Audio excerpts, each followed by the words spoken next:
তো আজকে সকালে ট্রেক্টরে আলবাইয়ে যাওয়ার পরে খালি চঙ্গ টান দিয়ে মাটিটা অ্যাকচুয়ালি সমান টমান করে দিলাম।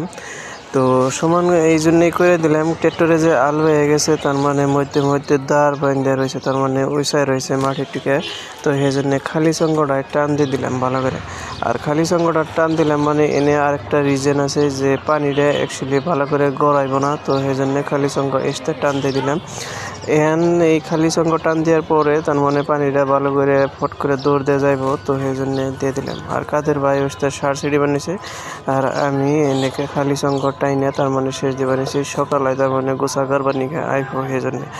আর খালি চঙ্গ টান দিয়ে কি বাপরে বাপ ভাই, খালি চঙ্গ টান দিছি তাই পাও পাও মানে একবারে 2 পাও অবশ হয়ে গেছে গা, বুঝছেন না? তো এমনি করে লাই যাই হোক টাইনে টাইনে দিলাম, দেওয়ার পরে তারপরে পাওয়াটাও তো বিষ হয়ে গেছে গা, শোলমেল আরও বিষ হয়ে গেছে গা। তো এমনি করে খালি চঙ্ক টাইনে দেওয়ার পরে আলি টালি নিয়ে টেয়ে দিলাম, তারপরে কামলা এসেল 3 জন। তো ঠিক 11 হয়ে গেছে গা, তো সেই জন্য তার মানে ফট করে আইসে 3-4 ঘন্টা লাগছে আধা বিঘা জায়গা কাটতে। তো ভাই দেবে আজকের জন্য ব্লগ এটি শেষ।